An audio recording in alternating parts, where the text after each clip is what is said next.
रिलेशनशिपमध्ये ना मला काय हवंय ते व्हायला पाहिजे यापेक्षा ना समोरच्याला काय हवंय याच्यात जर आपण आनंद मानला तर ते खूप सोपं होतं. समोरच्या व्यक्तीला रिस्पेक्ट द्या, त्याच्या आनंदात तुमचा जर आनंद तुम्ही मानलात तर प्रेम वाढतं.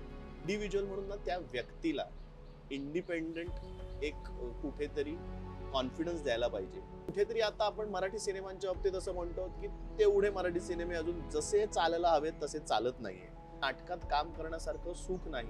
रियाज तुझा अभिनयाचा कसा, इतका सहज इतकं सटल कसं असतं तुझं? कुठेतरी माझ्यामध्ये चॅनलची जी महत्वाची तिथे मंडळी आहेत त्यांनी एकतर असा स्टँड घ्यायला पाहिजेत की नाही, काही गोष्टी आम्ही टीआरपी साठी करू किंवा काही गोष्टी आम्हाला हवेत म्हणून आम्हाला हव्यात त्या पद्धतीने आम्ही करू. मी मधल्या काळात असे अनेक सिनेमे केलेत की मी सिनेमा फ्लोअर वरती गेल्यानंतर कळलं मला की अरे यार गडबड आहे, आपलं हे प्रोजेक्ट घेणं चुकलं. नाटक चालू आहे, सिनेमा चालू आहे, म्हणजे घरचे प्रॉब्लेम्स वेगळे, सो सतत वर्षभर बिझी असणं हे होतं. या सगळ्यामध्ये शांतता कशी शोधतोस? किंवा सुरुवातीला ना आपल्याकडे खूपदा मोठ्या मोठ्या बाता केल्या जातात, ही फिल्म बघा अवॉर्ड्स घेणार, तर मला तिथेच पहिलं होतं की थांबा, आधी काम करा तुम्ही आणि मग हे पुढचे इमले बांधा जे काही बांधायचे.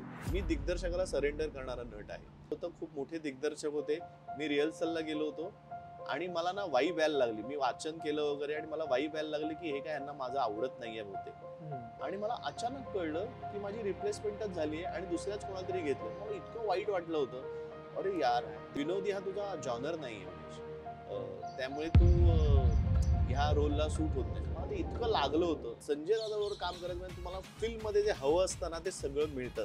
आपल्याला जे एक हिरो म्हणून कमर्शियल फिल्म बघायला स्लो मोशन मध्ये एंट्री होते, फाईट सिक्वेन्स होत आहेत, गाणी आहेत, चकाचक कपडे घातलेले आहेत. आपण मला मुंबईवरनं सायकलनी पुण्यात यायचं आणि पुण्यात प्रयोग करायचा आहे आणि मग परत सायकलनी मुंबईला जायचं. माझं पहिलं प्रेम आहे खरं तर. म्हणजे प्रिया माझ्या आयुष्यात यायच्या आधी बाईक माझ्या आयुष्यात होती.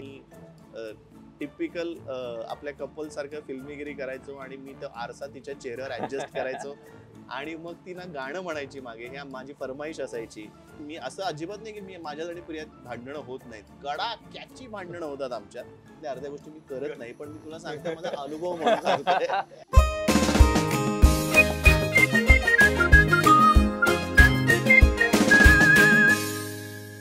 हाय हॅलो नमस्कार, अजब गजबच्या नव्या कोऱ्या एपिसोड मध्ये तुमच्या सगळ्यांचं खूप खूप स्वागत आहे.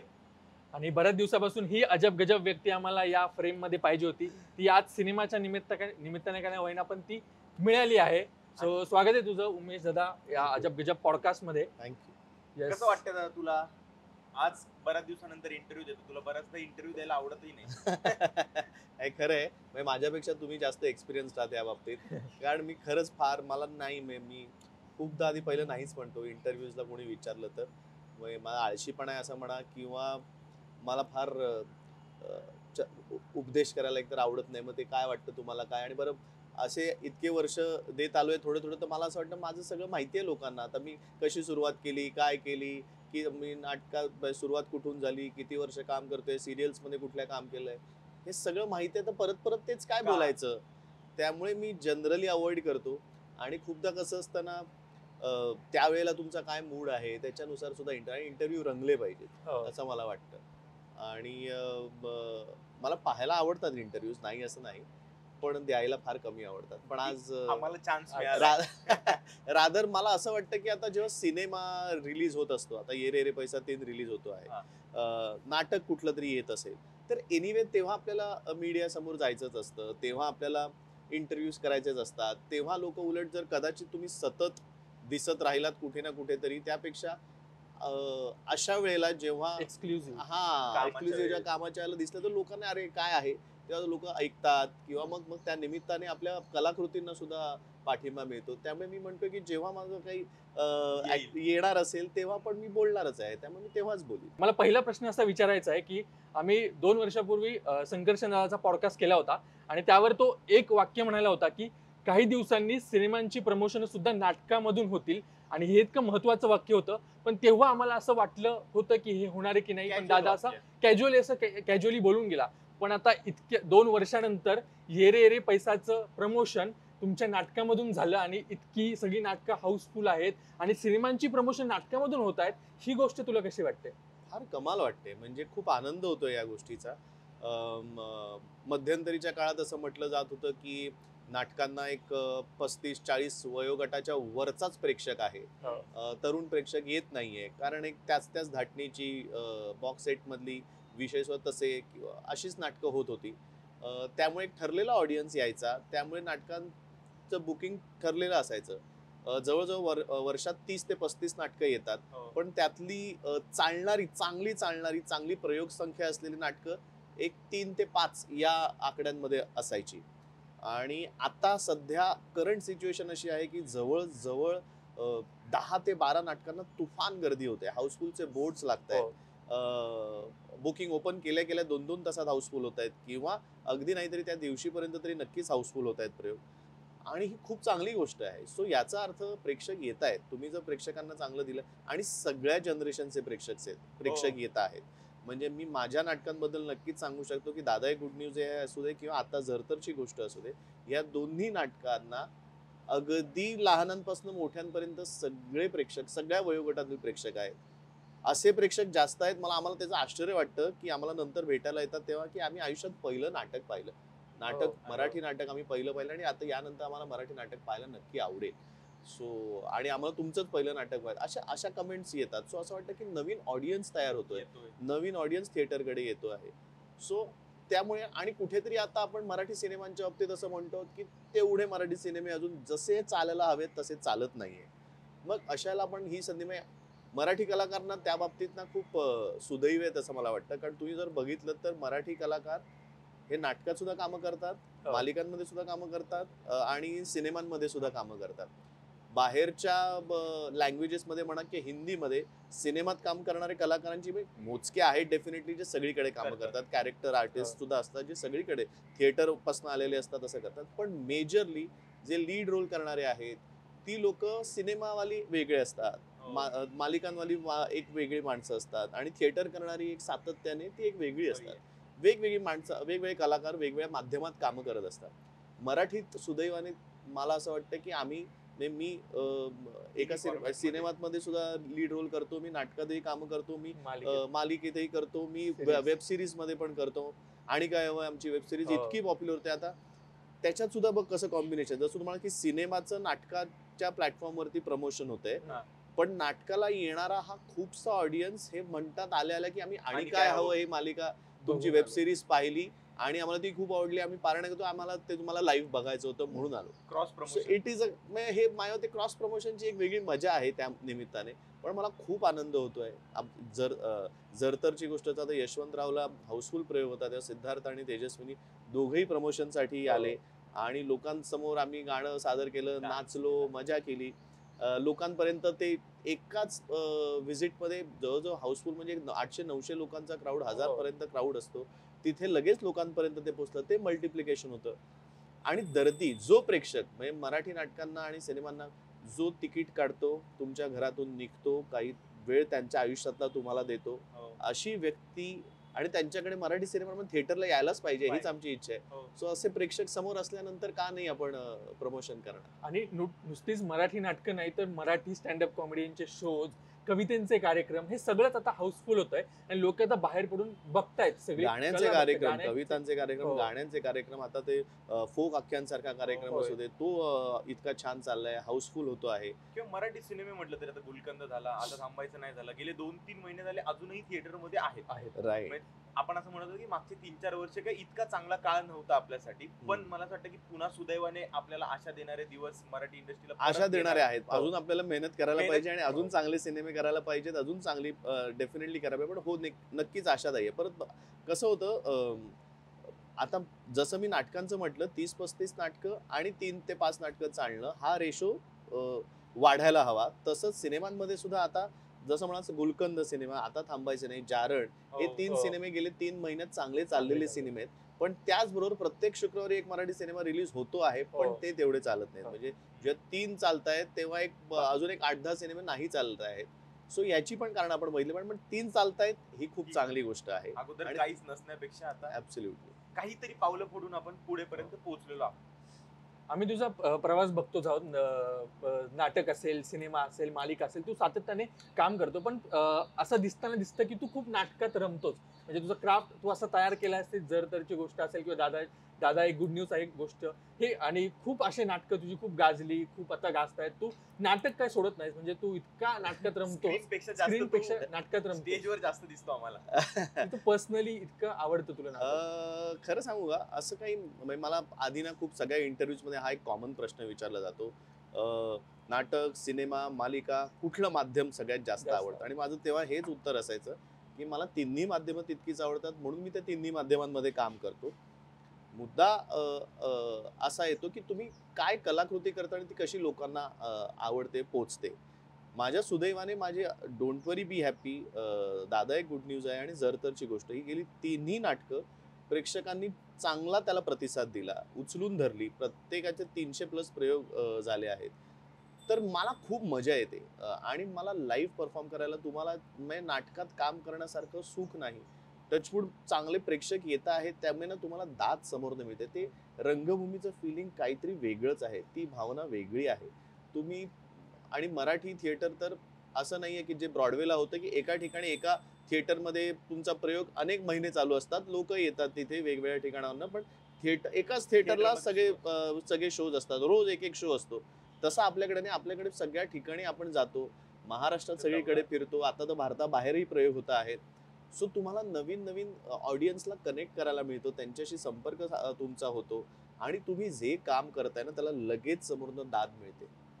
माझ्यामध्ये ह्याच्यासारखं सुख नाही. कलाकार आम्ही सगळे काम का करत असतो किंवा कशाचे भुकेलेले असतो, तर प्रेक्षकांचे असतो आणि मिळणाऱ्या दाद. आपण जे काम करतो त्याला आपल्याला काय प्रतिसाद मिळतोय त्याच्यासाठी आम्ही भुकेले असतो. सो मला असं वाटतं नाटक हे असं माध्यम, पण सिनेमात तुम्ही काम करता, तो रिलीज होईल, हे खूपशा गोष्टी कलाकारांच्या हातात नसतात. हो. म्हणजे सिनेमा तयार होणं, मग त्याचं उत्तम प्रमोशन होणं, मग तो प्रेक्षकांपर्यंत पोहोचणं, प्रेक्षक तेव्हा येणं, मग तो हिट होणं, आणि अशी खूप मोठी Long प्रोसेस process जी आहे. खूप कलाकारांच्या हातात नसलेली प्रोसेस आहे.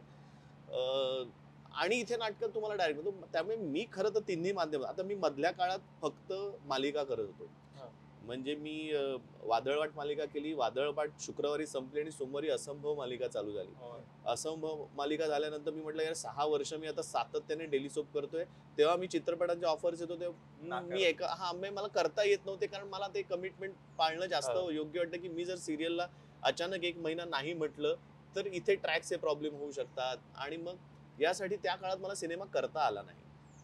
आणि मी तसं ओव्हर अँबिशियस नाहीये, मला असं काहीच ठरलेलं नसतं मला की मला हे व्हायचंय, ते व्हायचंय, मला शाहरुख खान व्हायचंय वगैरे, असं माझं कधीच म्हणजे खूप जणांचं ठरलेलं असतं लहानपणीच की काय व्हायचंय मोठेपणी, मला हिरोच व्हायचंय. आणि मी आहे त्या कामात खूप खुश असतो आणि ते खूप मनापासून काम करायला मला आवडतं.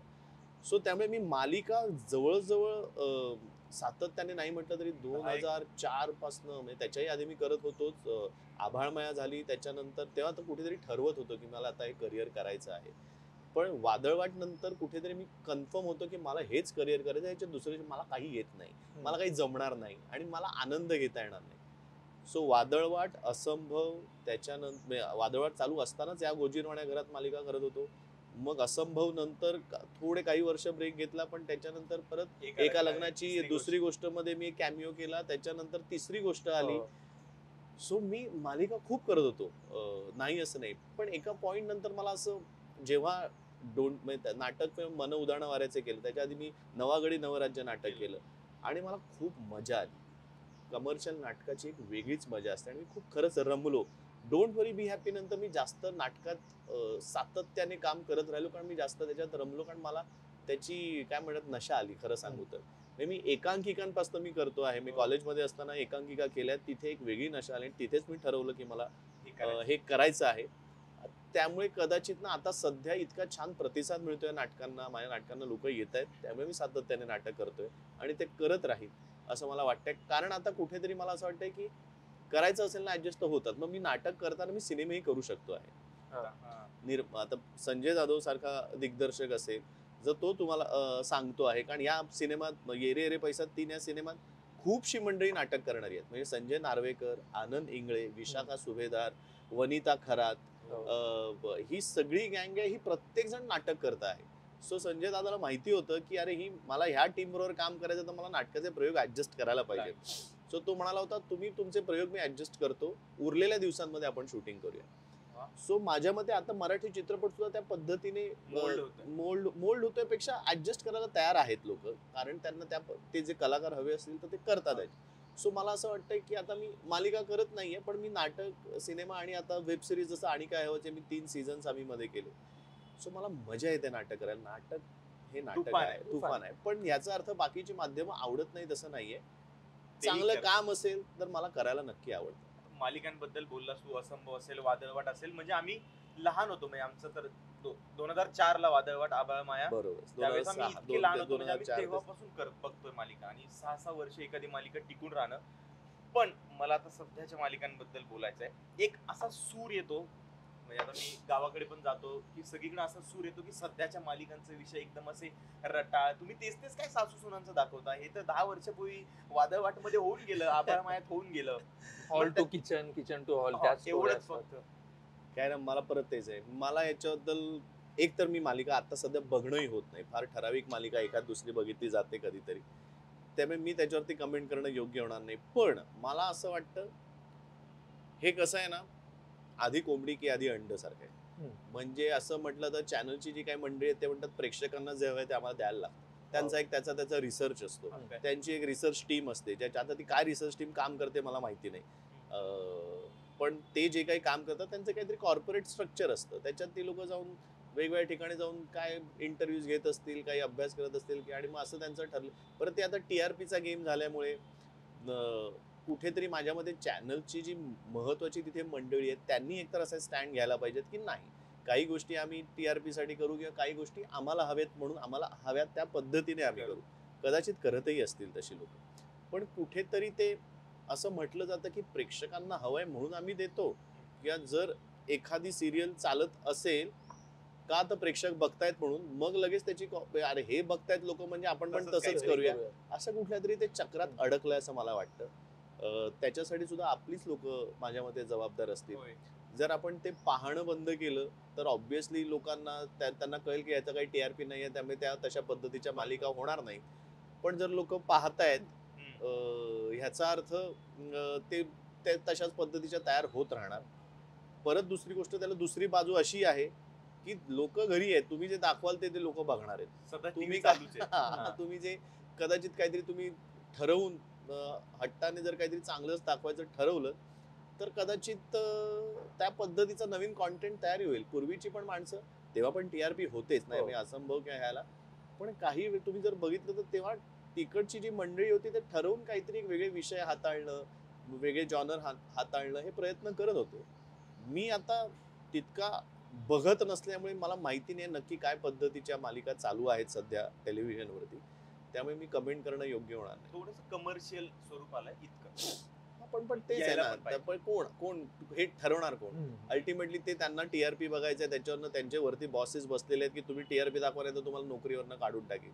सो ते त्यांचं काम करतात. तिथे कोणीतरी एक असा पाहिजे की खमक्या पाहिजे की थांबा, मी 2 वर्ष तुम्ही TRP नाही दिला तरी चालेल, पण मी गुडविल कमीन अशी मालिका करीन की आता फॉर एक्झाम्पल आमच्या काळात कदाचित असंभवला असं म्हटलं जातं की तेवढा हायेस्ट TRP वगैरे नसायचा, पण ती एक कल्ट मालिका म्हणून प्रसिद्ध झाली आणि जी लोकांना लक्षात राहिली. त्याचे TRP कधी आता सारखे माझ्या मते 8 आणि 10 जे काही TRP आता ऐकायला मिळतात तेव्हा नसायचे तेव्हा. पण तरीही ती मालिका त्यांनी 1.5-2 वर्ष तरी चालवली मालिका, किंवा त्याचं जोपर्यंत गोष्ट त्याच्यात आहे तोपर्यंत ते ठेवलं, गोष्ट संपल्यानंतर ते बंद करायचे. पण आता त्या गोष्टी खेचल्या जातात. परत तेच आहे, ते आपण आपण इथे बसून आपल्याला, माझं म्हणणं आहे तेच, माझं म्हणणं आहे आपण इथे बसून खूप काहीच सोपं आहे आपल्याला हे बोलणं की असं करायला पाहिजे तसं करायला पाहिजे, पण ऍक्च्युअली तिथे जे माणसं काम करत असतात त्यांनाच माहिती आहे की ते का होऊ शकत नाही, किंवा ते तसं त्यांना का करावं लागतंय. येस. सो आम्ही तुझी बरीच कामं बघितली अभिनयाची, म्हणजे सिरीजमध्ये, नाटकामध्ये, मालिकांमध्ये. तू खूप सहजरित्या अभिनय करतो. हा तुझा एक मला काय युनिक पॉइंट आहे, आणि खूपच सहज करतो. म्हणजे नाटक पण तेवढं तुझं इतकं सहजरित्या असतं, किंवा आता जुई साकेत इतके फेमस झाले, तो साकेत तो पण खूप सहज असतो. तो हा क्राफ्ट कुठून शिकलायस? म्हणजे तुला अभिनयात असं तो रियाज तुझा अभिनयाचा कसा, इतका सहज, इतकं सटल कसं असतं तुझं? खरं सांगू तर असं काही ठरवून मी नाही करत. मी असं काही कुठलं ना प्रशिक्षण नाही घेतलंय, म्हणजे NSD असतं किंवा ललित कला इथे मुंबईत आहे किंवा काय. मी जसं म्हटलं, मी तसं कधी सिरियसच नव्हतं की मला आयुष्यात पुढे काय करायचं आहे. आत्ता जेव्हा जे करायला मिळतं ते मी झोकून जाऊन मी काम करतो आणि त्याचा आनंद घेतो. आणि तर ना मला ना तसं काय म्हणतात तंत्रशुद्ध असं शिक्षण त्याचं काही मिळालेलं नाही, त्यामुळे माझं असं काही फॉर्म्युला ठरलेला नाही. पण मी जे काही काम करतो ना, माझ्यासाठी माझा दिग्दर्शक लेखक हा खूप महत्वाचा असतो. आणि बरोबर काम करणारी जी काही मंडळी आहे, त्यामुळे मला टीम काय आहे ती मला नक्कीच बघावीशी वाटते, की नक्की आपण कोणाबरोबर काम करतो. याचा अर्थ मी नवीन लोकांबरोबर काम करत नाही का, तर असं अजिबात नाहीये. मला उलट ऑलवेज नवीन लोकांबरोबर काम करायला आवडतं, कारण ती एनर्जी मला खूप आवडते. काहीतरी करून दाखवायचं असतं, ही एक एनर्जी असते. नाही नाही, मला काहीतरी मग ते फेल होऊ दे, काय नाही वर्क होऊ दे, पण तरी मला ते आवडतं. मी त्याच्याबद्दल कधीच रिग्रेट करत नाही. मी मधल्या काळात असे अनेक सिनेमे केलेत, की मी सिनेमा फ्लोअरवरती गेल्यानंतर कळलं मला, की अरे यार गडबड आहे, आपलं हे प्रोजेक्ट घेणं चुकलं. पण तेव्हा ती कमिटमेंट असते, ती करायला लागते. किंवा सुरुवातीला ना आपल्याकडे खूपदा मोठ्या मोठ्या बाता केल्या जातात, की ही फिल्म बघा अवॉर्ड्सच घेणार. तर मला तिथेच पहिलं होतं, की थांबा, आधी काम करा तुम्ही आणि मग हे पुढचे इमले बांधा, जे काही बांधायचे, की ही फिल्म सुपर हिटच होणार. हे कोणीच ठरवू शकत नाही काम करताना. तुमच्याकडे एवढंच असतं, की तुम्ही काम जे कराल ते खूप प्रामाणिकपणे, मेहनतीने आणि तुम्हाला जे वाटतंय त्या पद्धतीने जीव ओतून काम करा. तुम्हाला जी काही तुमच्यातली कला आहे ती दाखवा, मजा करा आणि पुढचं यश अपयश हे सोडून द्या प्रेक्षकांवरती. कुठली गोष्ट हिट होईल, कुठली गोष्ट फ्लॉप होईल हे कुठल्याही क्रिएटरला सांगता येत नाही. नाहीतर हे जर फॉर्म्युले माहिती असते, तर म्हणजे अनेक दिग्गजांनी फ्लॉप्स कधीच दिले नसते, की अचानक कुठला तरी एक हिट होऊन गेला नसता. सो माझ्यासाठी लेखक, दिग्दर्शक आणि आपली माझी जी टीम आहे सहकलाकारांची ही खूप महत्वाची असते. आता आणि काय हवंच तू जसं म्हणतोय साकेत जुई, आम्हाला खरंच जेव्हा सुरुवातीला आम्ही ऐकलं होतं तेव्हा मला वाटलंच नव्हतं की हे कॅरेक्टर्स इतके हिट होतील किंवा हे प्रोजेक्ट इतकं हिट होईल. वरुण नार्वेकरचा मी मुरांबा हा सिनेमा पाहिला होता आणि मी त्याचा फॅन झालो होतो. आणि माझं असं होतं की हा यार ह्या माणसावर काम करायला पाहिजे. आणि तो आणि आमचे रणजित पाटील रणजित गुगळे आणि अनिश जोग ह्यांच्यावर आम्ही टाइम प्लीज हा सिनेमा केला. ते खूप चांगले मित्र होते. सो त्यांनी हे प्रपोजल घेऊन आले ते, की अशी अशी 5-6 एपिसोडची आपण पहिल्यांदा वेब सिरीज सारखं करतो आहोत, तर ऐका तुम्हाला कसं वाटतंय स्क्रिप्ट. आम्ही 2-3 एपिसोड ऐकवतो आणि मला ती इतकी छान रिलेट झाली ती गोष्ट आणि ते कॅरेक्टर्स. आणि खरं सांगतो तेव्हा डोक्यातही नव्हतं की ह्याचं काय होणार आहे पुढे. पण वरुण बरोबर काम करायला इतकी मजा आली आणि तो तालीम असू दे किंवा त्याचे जे डायलॉग्स असतील, ते एपिसोड्स असतील, त्याला ना खूप छान अशा भावनांची तुमचे इमोशन्स इतके छान आणि तो तो माणूसच तसा आहे. त्याचं सगळं ते त्याच्यात उतरतं त्याच्या स्क्रिप्टमध्ये. सो मला असं वाटतं की त्यामुळे ना ते तिथल्या तिथे वाटतं त्याचं काम करत गेलो. तसंच आता ये रे रे पैसाच्या वेळेला ह्याची प्रोसेस कम्प्लीट वेगळी होती.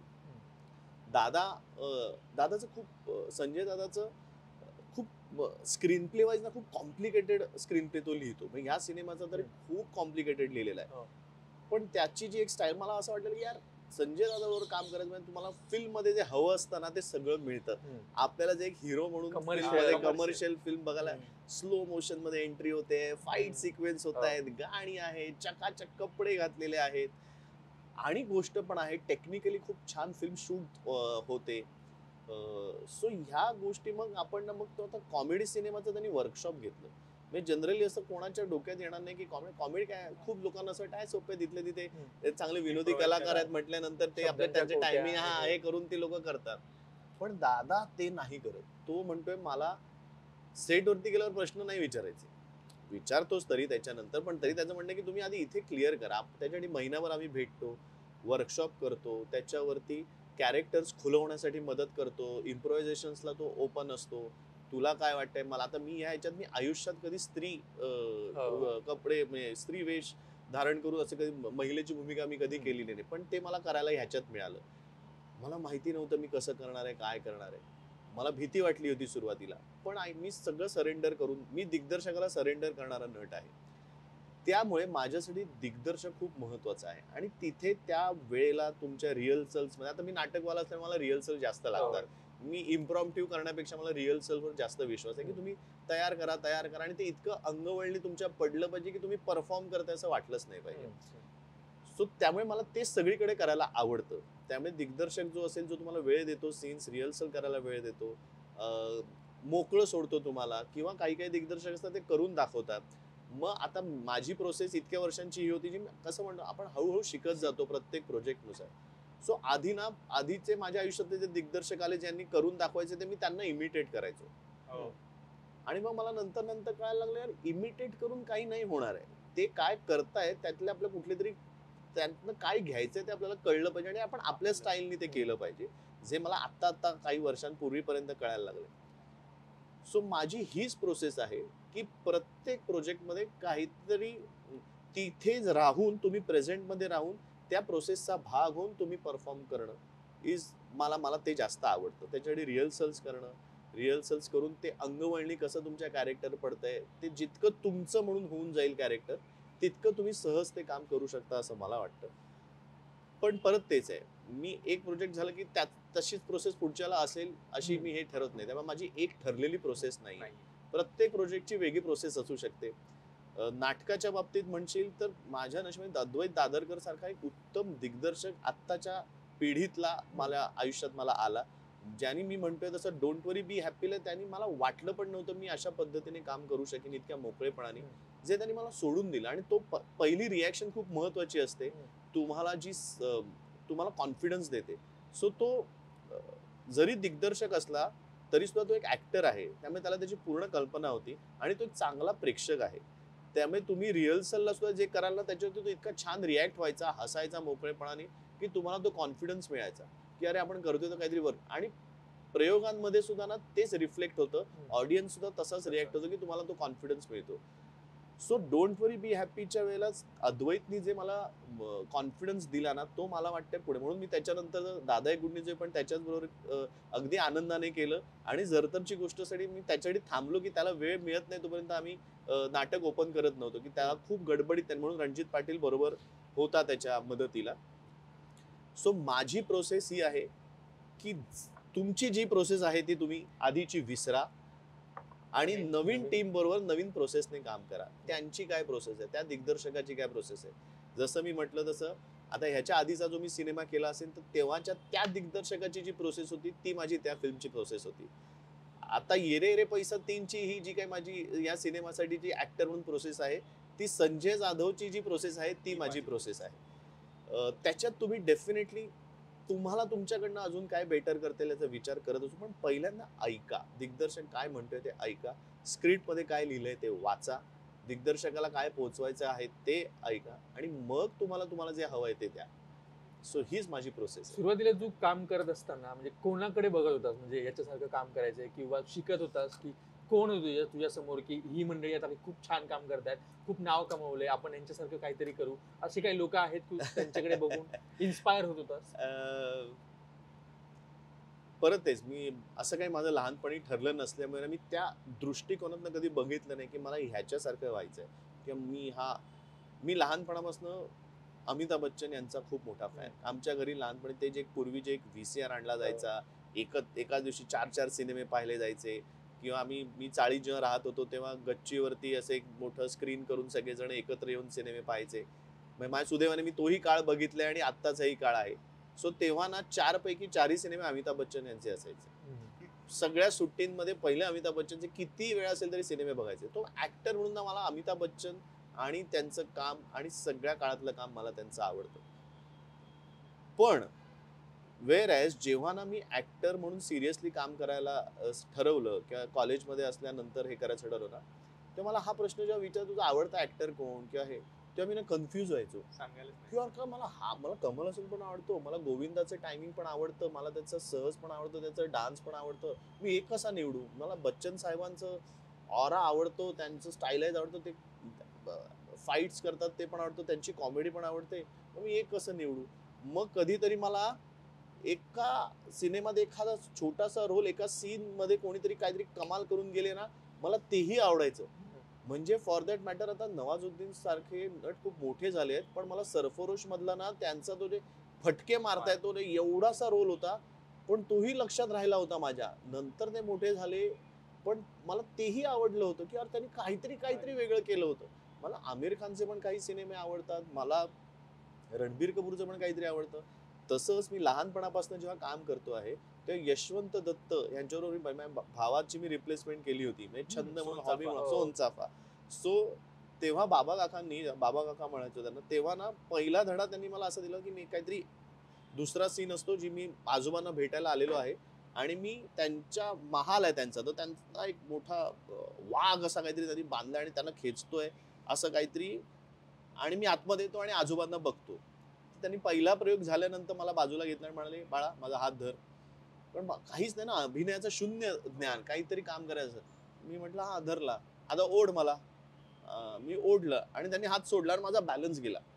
ते म्हणाले, असं होतं, असं केलंस का, तू जर कोणाला ओढत असशील त्याचा जर सुटला हातातनं तुझं काहीतरी बॅलन्स जाईल ना.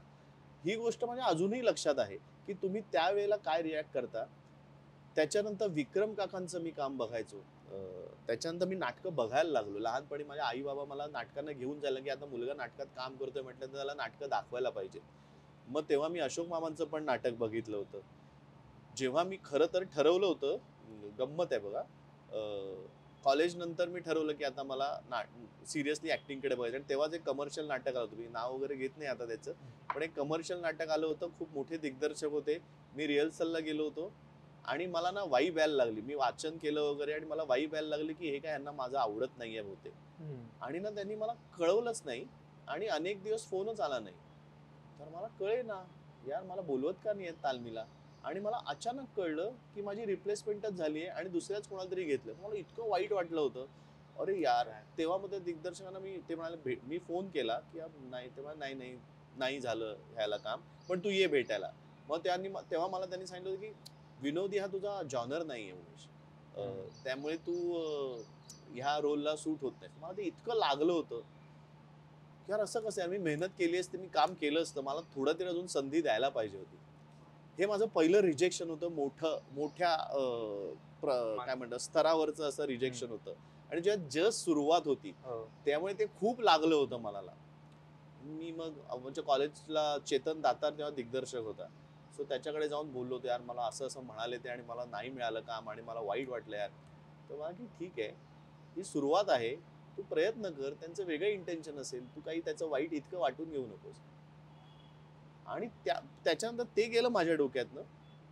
पण तेव्हाच ते रिहर्सलला असताना ना, जेव्हा पहिल्यांदा कास्टिंग होत नव्हतं, म्हणजे एक दिवसाची तालीम होती ना, तेव्हा त्या निर्मात्यांनी मला असं होतं की अरे हा काम करणार आहे म्हणून त्यांनी मला ए रो मध्ये पहिल्यांदा, तेव्हा मामांचं नाटक चालू होतं, आय थिंक हसत खेळत का असं काहीतरी नाव होतं त्याचं, ते बघायला बसलो. मी पहिल्या रांगेत अशोक मामांचं नाटक बघतोय, याचा एक वेगळा आनंद होता.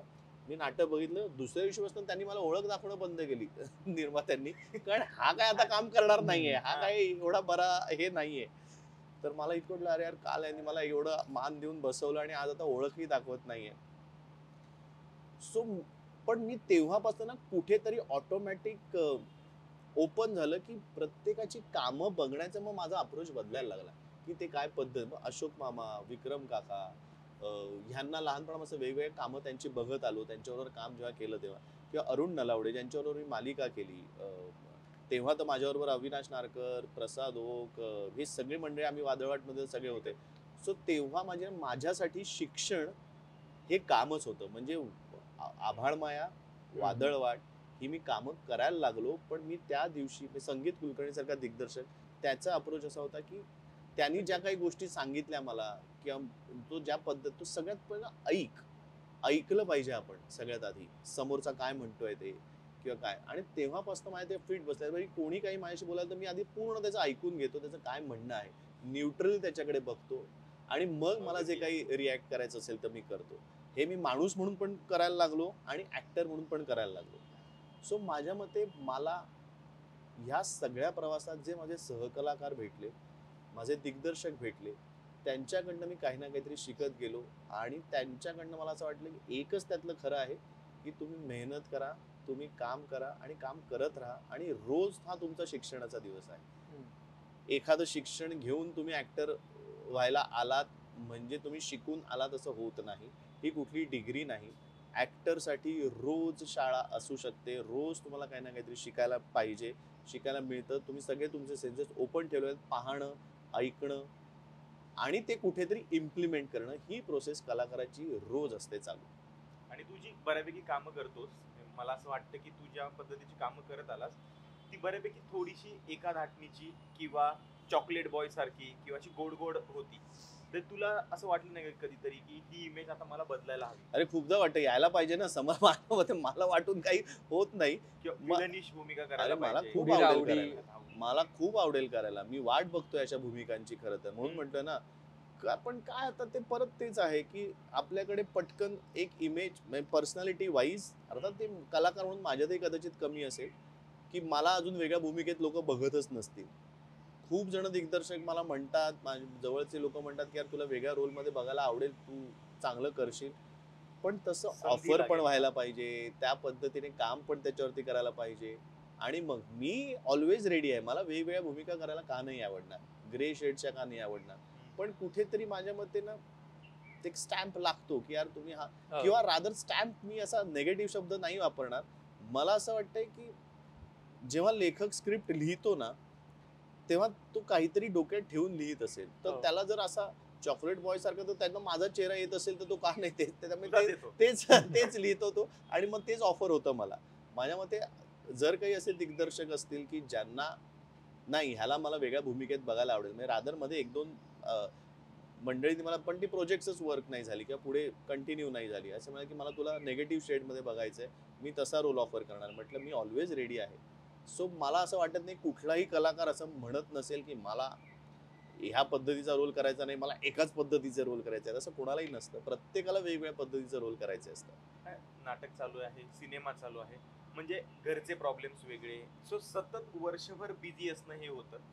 या सगळ्यामध्ये तू शांतता कशी शोधतोस? मी खूप शांत माणूस आहे. म्हणजे मी खरंच सांगतो, मला शांतता शोधावी लागत नाही. मी चार चौघांमध्ये असलो तरी मी माझा असतो.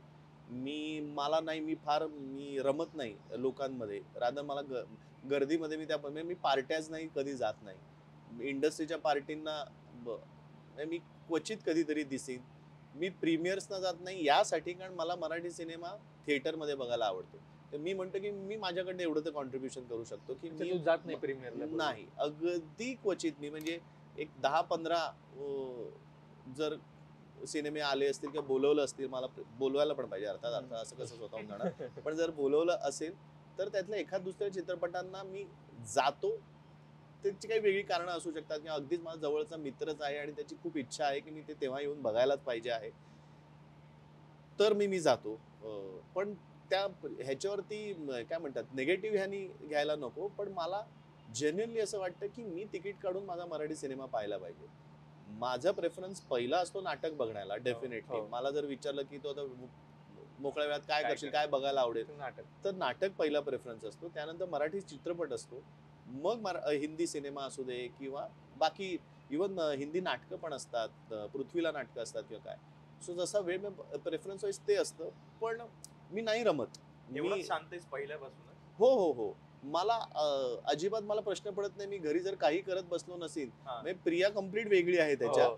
पण मला ते तिला आश्चर्य ती सतत तिला काम करायचं असतं आणि सतत तिला त्यावेळी मला मजा येते तेही बघायला आणि ती पण माझी मजा घेत असते. पण मला एक दिवस आज काहीच करायचं नाही म्हटल्यानंतर मी डिस्टर्ब होत नाही. मी म्हणतो ओके मला काही नाही करायचं आहे, मी काहीच नाही करत. अजिबात डिस्टर्ब नाही? अजिबात होत नाही मी डिस्टर्ब की मला काम नाही यायचं. मला अजिबात इन्सिक्युरिटी नाहीये की जर कलाकार म्हणून जेवढी बेसिक पाहिजे तितके पाहिजे. पण म्हणजे मी असा नाहीये की यार असा कसा शांत दिवस मिळाला? असं अजिबात नाहीये. कामाला फोनच नाही आला यार मला 2 महिने झाले मी काही काम कदाचित हे नाटक चालू आहे म्हणूनही असेल. तुम्हाला शांतता मिळाली असेल, कदाचित ती स्टेज असेल. पण जेन्युइनली मला ना शांत राहायला आवडतं. माझा तो प्रेफरन्स आहे. काही न करता घरी शांत बसणं, टीव्ही वरती काही पाहणं किंवा काहीतरी, किंवा अगदी मी मोजक्या मंडळींमध्ये रमतो. माझ्या अगदी जवळच्या जे काही माझे कॉलेजपासून जे काही मित्र आहेत, नवीन तयार झालेले आहेत, अगदी मोजक्या लोकांमध्ये मी रमतो. बाईक घेतलीस तू, ट्रायम्फ घेतलीस आणि ज्या वेळेत लोक आता 4 व्हीलरवर शिफ्ट होतात की म्हणजे बाईक चालवून झालंय आपलं, स्वतः 4 व्हीलर घेऊया, आणि त्या वेळेत तू तर बाईक घेतलीस आणि तू तर रायडिंग करतोस. तू आम्ही तुझ्या रील्स पण बघितल्या. काय वाटतं तुला बाईकवर राईड करणं? आताही त्या गोष्टीत रमतोस? अरे बाईक आहे, मला बाईक जास्त आवडते गाडीपेक्षा. गाडी म्हणजे मी गाडी अजिबात स्टेटस सिम्बल म्हणून वापरत नाही, कम्फर्ट म्हणून वापरतो. कारण आता जिथे जायचं आहे तिथे बाईक नेऊ शकत नाही किंवा सायकल नेऊ, मला तर सायकलनी सगळीकडे जायला आवडेल. मी तर ठरवलंय, मी नाटकाच्या प्रयोगांना पण आता काय वेळांचा फक्त प्रॉब्लेम होतो की 4चा प्रयोग असला की दुपारच्या 2च्या उन्हात सायकल करून जाणं किंवा रात्रीचा प्रयोग संपल्यानंतर मध्यरात्री सायकलनी येणं किंवा बाईकनी येणं हे जरा फिजिबल होत नाही कधीतरी, म्हणून मला नाही. पण मी ठरवलेलं आहे, मला एकदा लवकरच मी त्याच्यासाठी मला फक्त जरा ट्रेनिंग करायला लागेल, पण मला मुंबईवरनं सायकलनी पुण्यात यायचं आहे आणि पुण्यात प्रयोग करायचा आहे आणि मग परत सायकलनी मुंबईला जायचं आहे. हा माझा मुंबई प्लॅन पुणे. आहे. मुंबई पुणे सायकल वेगळी करायची bucket list फक्त. आहे. हा, आणि फक्त सायकलिंग नाही करायचं, येऊन प्रयोग करायचा आहे नाटकाचा हा. आणि मग परत जायचं आहे. मी आमचे परुळेकर सर आहेत, ज्यांच्या मार्गदर्शनाखाली मी हे सगळं करत असतो. सो ते असे मला कधी जाऊ देणार नाही. ते म्हणतात आधी त्याच्याकडे तयारी करा, पूर्ण फिट व्हा आणि मग हे करा. सो बाईक आता नवीन साथीदार झाली आहे. साथीदार माझं पहिलं प्रेम आहे खरं तर. हो. म्हणजे प्रिया माझ्या आयुष्यात यायच्या आधी बाईक माझ्या आयुष्यात होती. कारण मी माझ्या कॉलेजच्या काळापासून मी बाईक चालवतो आहे हो. आणि मला खूप आवडते बाईक चालवायला. परत तेच आहे, मी माझा असतो बाईक घेऊन कुठे. मी मुंबईत सगळ्या गल्ल्या पार, म्हणजे कुठून. तेव्हा मी 2 महिन्यांसाठी ना, जेव्हा मी पोस्ट ग्रॅज्युएशन करत होतो पोद्दार कॉलेजमध्ये, तेव्हा ना ते खुमखुमी असते, यार नोकरी करायला पाहिजे, काहीतरी करायला पाहिजे, काहीतरी करायला पाहिजे. म्हणून मी करायचं म्हणून आयुष्यात मी एकच नोकरी केली आहे कोका कोला या कंपनीतनं. तेव्हा प्रमोशनल एक अशी काहीतरी टेम्पररी नोकरी असायची, 2 महिन्यांची नोकरी होती. त्यांचे काहीतरी प्रमोशन असायचे, कुपन्स असायचे. तर तुम्ही त्यांच्या वेगवेगळ्या दुकानात जायचं, त्यांनी डिस्प्ले व्यवस्थित केलाय की नाही बघायचं, ते चेक करायचं आणि त्यांना ते कुपन का काहीतरी एक द्यायचं की तुम्ही चांगलं डिस्प्ले ठेवलेला आहे. तर नोकरी केली आहे. हा, ही मी नोकरी केली आहे. ती एकमेव माझ्या आयुष्यातली नोकरी आहे. पण त्यासाठी मला मुंबईतल्या अशा भागात जायला लागायचं कुठेही, कारण त्यांचे डिस्प्ले दुकानं असायची आणि त्या सगळ्या. तर मी मुंबईतली सगळ्या गल्ल्यांमध्ये मी फिरलेलो आहे आणि बाईकनी फिरलेलो आहे. त्यामुळे मला मुंबईची तो नात माहिती आहे, गल्ल्या बोळांची सगळ्या. तेव्हापासून माझी ती साथीदार आहे. मध्ये मी जवळजवळ 99 साली मी पहिली बाईक घेतली होती. ती मी 2013 पर्यंत वापरत होतो. मग मला बॅकचा जरा प्रॉब्लेम यायला लागला, जरा त्याचा त्रास व्हायला लागला, म्हणून मला डॉक्टरांनी सांगितलं काही जरा थांबव बाईक चालवणं. म्हणून फक्त जबरदस्तीने मी बाईक चालवायची थांबवली आणि मला गेले अनेक वर्ष परत ती खुमखुमी यायला लागली होती, यार आपण असं होतं, आपण बाईक नाही चालवायची असं कसं. सो हे मी आत्ता घेतली आहे बाईक, पण त्याचं प्लॅनिंग माझं 4-5 वर्ष मी तडपत होतो की बाईक कधी प्रिया घेणार. ताईची रिएक्शन कशी होती की तू सांगितलं आता बाईक घेऊया आपण, तेव्हा ती काय म्हणाली? नाही, तिला फक्त काळजी आहे माझी आणि रस्ते आणि ह्या हो. सगळ्या कंडिशन मध्ये तिचं एवढंच म्हणणं असतं की प्लीज काळजीपूर्वक चालव.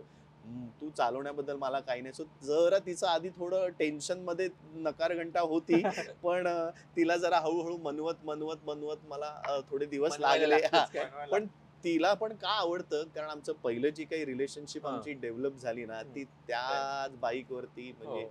तो प्रवास आमचा खूप कमाल असायचा. मी टिपिकल आपल्या कपल सारखं फिल्मीगिरी करायचो आणि मी तो आरसा तिच्या चेहऱ्यावर ऍडजस्ट करायचो आणि मग ती ना गाणं म्हणायची मागे, हे माझी फरमाईश असायची. सो आम्ही बाईकवरनं आम्ही मुंबईत खूप फिरलेलो आहोत दोघं जण. आम्ही डेट आता लपून छपून, कारण सुरुवातीला माहित नसल्यामुळे आमचे ते सगळे प्रकार झालेले आहेत, लपून छपून फिरणं वगैरे. आणि ते तुमचा जो काहीतरी किस्सा आहे मरीन ड्राईव्हचा, तुमचा पेपरात फोटो आला होता तो. मरीन ड्राईव्ह नाही, बिग आपलं बँडर बँड्रा रेक्लेमेशनचा तो फोटो होता. सो ते सगळं केलेलं आहे. त्यामुळे बाईक ही माझी प्रिय आणि मला आत्ताही परत त्याच्यामध्ये बाकीच्या कामांमुळे थोडा वेळ काढणं, पण आमचं परत अजूनही बरसात यायच्या वेळेला आमचं संकेत कोर्लेकर, मी राजना आणि आमची अचानक तिथे ठरलं हे बाईकचं. पण परत काय झालं तर अचानक तो बाईकर आहे चांगला मस्त. सो त्यांनी ठरवलं आपण बाईक राईड करूया का. आणि मग तेव्हा पहिल्यांदा मी खरं तर रेंटवर घेतली होती. तिकडनं जाऊन आल्यानंतर म्हटलं आता बाईक घ्यायलाच पाहिजे. तेव्हा मी मुंबई गुहागर असा प्रवास केला होता. मुरुडला जाऊन आलो होतो आम्ही. सो मुरुड बॅक केलं होतं आणि परत ती नशा आली. म्हटलं काही करू, बाईक घ्यायचीच. ती आता घेतली. आता सुरू आहे प्रवास, जिथे मिळेल तिथे आम्ही, तसं तिघांना आम्हाला वेळ कॉमन मिळतो. पण त्याच्या बाकी मी कोणाबरोबर नाही. आम्ही तिघांची आमची बाईक राईड ठरलेली असते. नाही तर मी एकटा आणि मी प्रिया आम्ही जाऊ कुठेतरी फिरायला. बाईक ही थोड्या दिवसापूर्वीची साथीदार आहे, प्रियाताई ही आयुष्यभराची साथीदार आहे असं मला वाटतं. आणि खरं तर म्हणजे तिच्याबद्दल बोलूयात आपण आता थोडंसं. बरेच जण रितेश, जेनेलिया यांची उदाहरणं देतात, पण मला असं वाटतं की तुम्ही दोघं खरं तर रोल मॉडेल आहात अशा लोकांसाठी की जे महिन्यात 3-4 वेळा ब्रेकअप वगैरे करतात ना, त्यांच्यासाठी माझ्याकडे नको बघू ना तू, माझ्याकडे काय बघतोय तू? अरे तुझ्याकडे नाही बघितलं, पण रोल मॉडेल आहात, इतकी वर्ष एकत्र आहात, काय काय शिकला प्रियाताई? खरं सांगू का, हे सगळं क्रेडिट मी प्रियाला देईन. मी तू म्हणायचं अशी म्हणून मान म्हणत हलवलीस ना, नाही. मला वाटलं, खरं सांगू का, काहीच नाही शिकलं. असं वाटलं मला ते. नाही, मी खरंच सांगतो.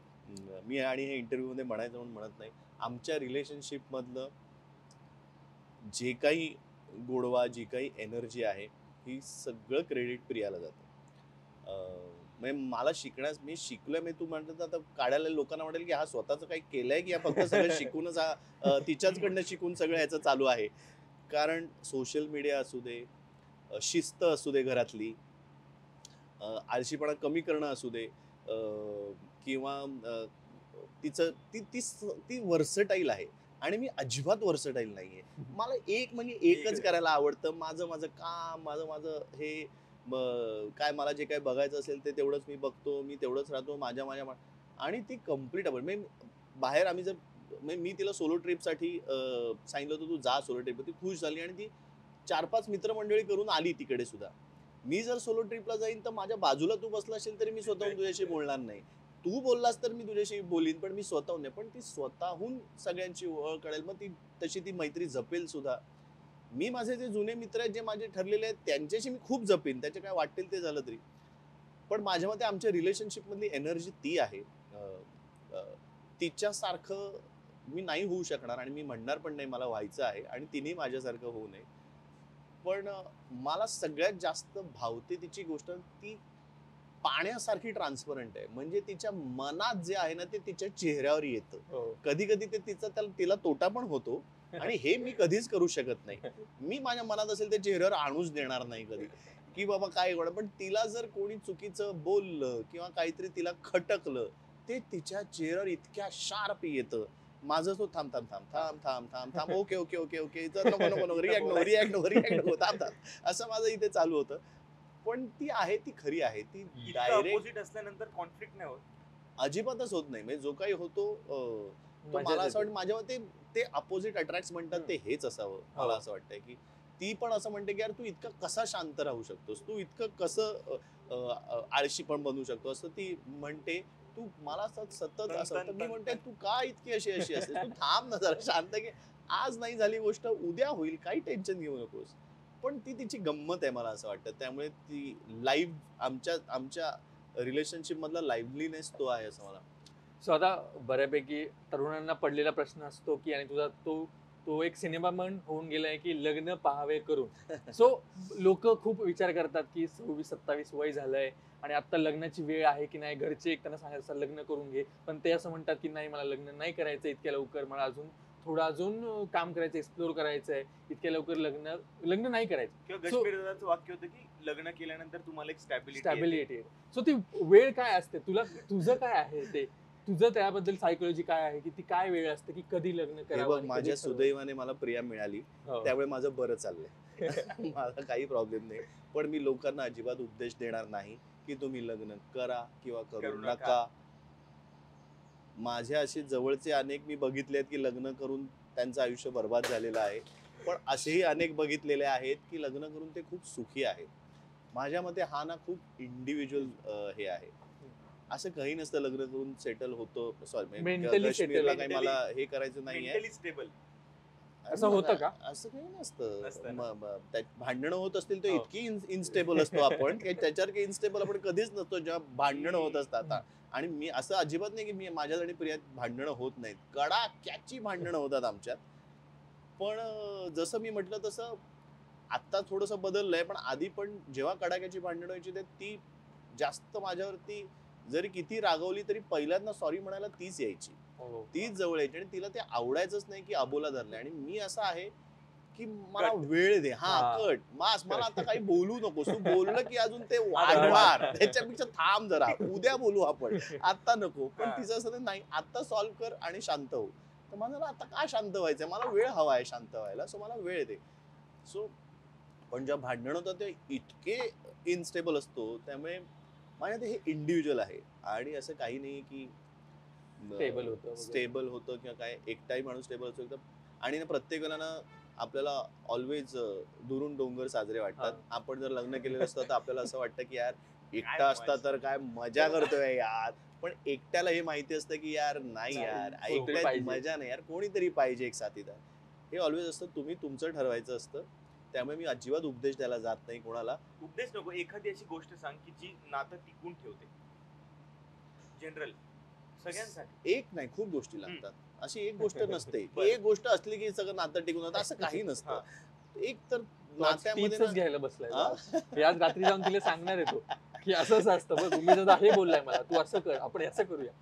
मला सगळ्यात महत्वाचं वाटतं की तुम्हाला ना एकमेकांबद्दल रिस्पेक्ट असला पाहिजे. दुसरी गोष्ट मला असं वाटतं की रिलेशनशिप मध्ये ना अं, मला काय हवंय ते व्हायला पाहिजे यापेक्षा ना समोरच्याला काय हवंय याच्यात जर आपण आनंद मानला तर ते खूप सोपं होतं. एक वेळ कदाचित प्रत्येक गोष्ट माझ्याच मनासारखी व्हायला पाहिजे हे तर असलंच नाही पाहिजे. समोरच्या व्यक्तीला रिस्पेक्ट द्या. त्याच्या आनंदात तुमचा जर आनंद तुम्ही मानलात तर प्रेम वाढतं. मला असं वाटतं कारण त्यालाही कळतं की यार मला म्हणजे फॉर एक्झाम्पल आता मी आणि प्रिया आम्ही आहोत आणि समजा आता मला एखादी गोष्ट नाही करायची वाटते, तिला करायची वाटते पण मी माझं जर थोडं मागे ते ठीक आहे ना, तिला वाटते ना करायची आपण करूया ना. सो तिला तेव्हाचा तो आनंद देणं मला असं वाटतं की त्यामुळे तिलाही बरं वाटत असतं आणि तिच्या मनासारखं झालं तर प्रेम खुलतं अजून. त्यानंतर फ्रीडम इन द सेन्स मला असं वाटतं की पार्टनर असलो ह्याचा अर्थ असा नाही की तिला तिचं आयुष्य जगू द्यायचं नाही आणि मला माझं आयुष्य जसं तुम्हाला स्पेस हवी असते तशी तिलाही स्पेस हो. तुम्ही द्यायला पाहिजे. तिच्याही मूड्स जे काय असतात त्याला रिस्पेक्ट द्यायला पाहिजे. कदाचित ती रागावली असेल, जर आता प्रिया मला खूप ओरडणार आहे, जर तिला वाटत असेल की तेव्हा तिला शांत करावं असं वाटतंय तर तुमचं जे काय ते बाजूला ठेवून तिला शांत करायला ठीक आहे, आपण पाहिजे. करत नाही. हा, जे काय आपण करत नाही कधीच. ही क्लिप प्रिया ताईला पाठवण्यात यावी. आणि मला असं वाटतं इंडिव्हिज्युअल म्हणून ना त्या व्यक्तीला इंडिपेंडंट एक कुठेतरी कॉन्फिडन्स द्यायला पाहिजे. जर तिला काही आयुष्यात करायचं असेल, तिचे काही काही काही काही स्वप्न असतील तर ती पूर्ण करण्यासाठी तुम्ही तिला हातभार लावला पाहिजे. तुम्ही तिला सपोर्ट केला पाहिजे. काहीही असेल तिला आयुष्यात, तिला म्हणजे हाऊसवाईफ असेल तरी सुद्धा जर तिला घरी राहून काहीतरी करावं असं वाटत असेल तरी त्याला तुम्ही सपोर्ट दिला पाहिजे.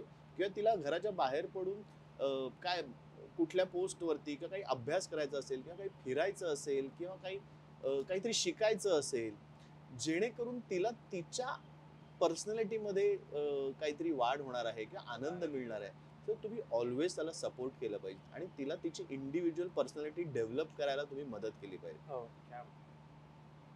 सो आणि ना व्यक्ती तितक्या प्रवृत्ती असतात त्यामुळे तुम्ही एका बाजूने विचार करताय म्हणजेच तो योग्य विचार आहे असं कधीच होत नाही. तुमचा पार्टनर सुद्धा जर दुसऱ्या बाजूने विचार करत असेल तर तेही तुम्ही ऐकून घ्या आणि मग त्याचं कुठेतरी न्यूट्रल गोष्ट घ्या नाहीतर काही तुम्हाला सोडून द्या किंवा तिला सांगा की आता मी हे ऐकलं आता माझं पण एक काहीतरी बाजू आहे तर ती ऐकली पाहिजे तिने. सो हे दोघांचंही असतं, हे गिव्ह अँड टेक असतं आणि हे 50-50 म्हणजे ऍक्च्युली 50-50 असतं.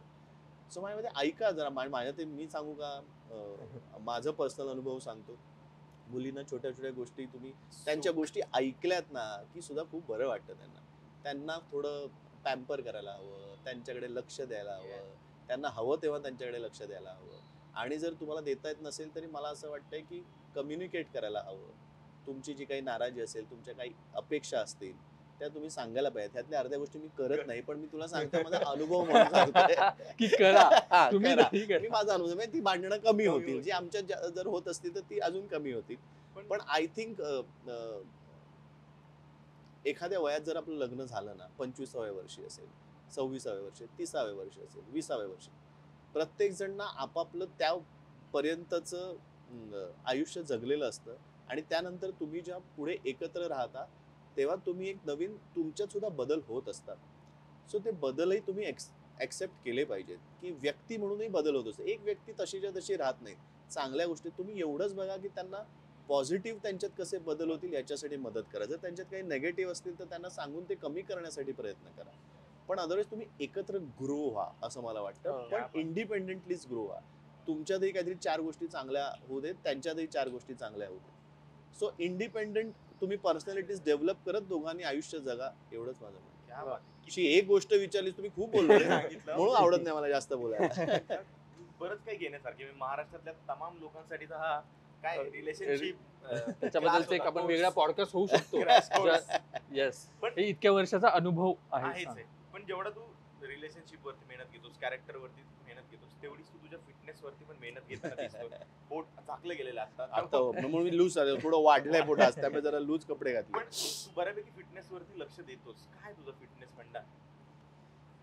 जसं मी आमच्या रिलेशनशिपचं क्रेडिट प्रियाला देतो ना, तितकंच प्रामाणिकपणे आणि 100% मी माझ्या या फिटनेसचं क्रेडिट आमचे सर शैलेश परुळेकर यांना देतो. फिटनेस मला त्यांनी ना खूप चांगली परिभाषा सांगितली आहे. फिटनेस म्हणजे काय? तर तुम्ही जे तुमचं काम करता ना, कुठलंही जे काम करता, फिटनेस म्हणजे फक्त जिममध्ये जाऊन डंबेल्स उचलणं ते नाही. आणि ते नाही. तुम्ही जे काही काम करत आहात, ते तुम्ही न थकता तुम्हाला करता येईल. 8 ते 10 तास तुम्ही काम करताय, ते तुम्ही न थकता. मग तुम्ही जर ॲथलीट असाल तर तुमचं ट्रेनिंग वेगळं असतं. तुम्ही हाऊसवाईफ असाल तर तुमचं ट्रेनिंग वेगळं असतं. तुम्ही कलाकार आहात तर तुमच्या प्रत्येक प्रोजेक्टसाठी तुम्हाला वेगळी शरीरयष्टी करायला लागते, त्यामुळे त्याचं ट्रेनिंग वेगळं असतं. आणि जो आय टीवाला जर माणूस असेल तर त्याच्यासाठीचं ट्रेनिंग वेगळं असतं. सो मला असं वाटतंय मुळात ना तुम्हाला आवड निर्माण झाली पाहिजे सुदृढ राहण्याची. आतून वाटलं आणि पाहिजे. कुठेही शॉर्टकट नाही की बाबा त्यांचं तर म्हणणं आहे, तुम्ही जाडे व्हायला जितके वर्ष लावता किंवा जितके वर्ष लागतात त्याच्यापेक्षा तुम्ही जाऊन 6 महिन्यात मला बारीक व्हायचंय, डाएटच करायचंय आणि मी आता हे स्ट्रिक्ट डाएट करतो, ते डाएट करतो आणि मी करतो, तर असं काहीच करायचं नसतं असं मला प्रामाणिकपणे वाटतं. कारण तुम्ही बघितलं तर एका पद्धतीचं डाएट नसतं, किती डाएट्स असतात. हो. जर एकच पद्धत असेल तर मी समजू शकतो ना की हा बाबा ही एवढंच योग्य पद्धत आहे. प्रत्येकाची एक तर प्रत्येक व्यक्ती, माझे जेनेटिक्स वेगळे आहेत, तुझे जेनेटिक्स वेगळे आहेत. तू एखादी गोष्ट काही दिवसात जर कमवत असशील, तुला त्याचा रिझल्ट मिळत असेल तर दुसऱ्याला मिळेलच असं नाही. सो म्हणून ना मला खूपदा इन्स्टावरती लोक जे फिटनेसचे फंडे देत असतात ना, तेही मला आवडत नाही आणि मी कधी देणार नाही. कारण मला जे योग्य आहे माझ्या शरीरासाठी ते तुझ्यासाठी असेलच असं नाही. त्याच्यासाठी एक प्रॉपर सायन्स आहे, त्याच्यासाठी एक हो. वेगळा कोर्स असतो, त्याच्यासाठी ट्रेनरसाठी एक परीक्षा वेगळा असते. अभ्यासक्रम असतो. तो अभ्यासक्रम करून एक काहीतरी शिकलेली माणसं असतात जे तुमचा इंडिव्हिज्युअल अभ्यास घेऊन तुमच्यावरती मेहनत घेऊन काम करू शकतात. सो आमचे परुळेकर सरांनी सगळ्यात महत्वाचं म्हणजे ना आम्हाला गोडी निर्माण केली व्यायामाची. की तुम्हाला बरं वाटलं पाहिजे आतून. अनेक इमोशनल फिटनेस पण तुमचा बघायला पाहिजे, शारीरिक फिटनेस बरोबर सुद्धा अनेक गोष्टी आहेत. त्यामुळे हे असं सांगणं ना फार असं नसतं. असं इतकं तुम्ही सहज समोरच्याला फिटनेसचे या टिप्स सगळ्या देऊ ह्याच्यात- शकत नाही. हा. त्यामुळे मी जनरली काही बोलत नाही. पण मला पर्सनली विचारशील तर मला खूप आवडतं आणि मला एक उत्तम गुरु लाभलेत, ज्यांच्या मार्गदर्शनाखाली मी हे सगळं करत असतो. माझ्यात जर काही बदल करायचे असेल फिटनेस, त्यांचं एवढं मस्त रोज तुम्ही मूव्हमेंट चालू ठेवा. तुमच्या वॉक असेल, जिथं शक्य आहे ते तुम्ही करत राहा. स्वतः तुम्ही ब्रश करता, तुम्ही असं म्हणत नाही ना, आज माझ्याकडे वेळ नाही म्हणून मी ब्रश करत नाही. तुम्ही असं म्हणत नाही ना, आज माझ्याकडे वेळ नाही म्हणून मी जेवणारच नाही किंवा खाणारच नाही. तर तुम्ही स्वतःसाठी, शरीरासाठी, तुमच्या सुदृढ होण्यासाठी 45 मिनिटं का नाही काढू शकत? तुम्ही वेळ काढायला पाहिजे, चोरायला पाहिजे. अर्थात परत आहे म्हणून एक गोष्टी चालू होतात रे, पण त्याच्यासाठी तुमची झोप किती पूर्ण झालेली आहे, सगळंच तुम्ही स्ट्रेस किती आहात, ह्या खूप गोष्टी असतात. तुमच्या स्वतःला त्याचा विचार करायला आणि त्यानुसार तुम्ही तुमचं व्यायामाचं रेजिम तयार करायला लागतो. सो इतकं सोपं नाहीये असं म्हटलं की फंडे हे टिप्स द्या आणि लगेच फिट व्हा, असं नसतं. ही झाली बॉडी फिटनेसची. मेंदूला फिट ठेवायला काय करतो, म्हणजे काय वाचतोस काय? हा, काय या बाबतीत पाहतोस? जरा मी म्हणजे माझा मेंदू तितका बहुतेक सुदृढ नाहीये. कारण मी वाचन जरा माझं कमी आहे. मी तितकं वाचत नाही. माझे स्क्रिप्ट वाचायला मला खूप आवडतात. अदरवाईज मला वाचनात ती तेवढी गोडी निर्माण नाही झाली. मला पाहायला जास्त आवडतं. मी काय पाहतोस काय आता बघतो? सध्या? मी सगळं बघतो. मी जे मला बघायला मिळतं मी जास्त करून मी अ, काय म्हणता येईल, जरा डोक्याला हलकं होईल असे कार्यक्रम बघण्याचा प्रयत्न करतो. कॉमेडी शोज काही असतील तर ते बघतो. किंवा OTT वरती काही जर आता नवीन पद्धतीने जर सिरीज असतील तर माझी पण फेज असते बघण्याची. मधल्या काळात काही वर्षांपूर्वी मी सतत बातम्याच बघत असायचो. का? काय माहिती मला इन्फॉर्मेशन हवी असते म्हणून मला ते वाटायचं. पण एका पॉईंट नंतर मला कंटाळायला लागला की त्याच बातम्यांमध्ये मी त्याची फेज माझी संपली. मी लागलं होतं मला व्यसन की रोज जाऊन बातम्या बघायच्या. हे काय आहे बाबा दिवस मला लावून बघायचं. मग मधल्या काळात मी स्पोर्ट्स मला खूप आवडतं बघायला. मी कुठलाही खेळ असेल हा. फक्त मला ते बुद्धिबळातलं आणि याच्यातलं काही कळत नाही म्हणून मला ते फार असं मी बघत नाही त्याचे. पण अदरवाईज टेबल टेनिस असू दे, लॉन टेनिस असू दे, फुटबॉल असू दे, बास्केटबॉल असू दे, बॅडमिंटन असू दे, क्रिकेट असू दे, सायकलिंगचे रेस आता हे चालू होईल, आपली युरोपची रेस चालू होईल तर ती पण मला बघायला आवडते सायकलिंगची.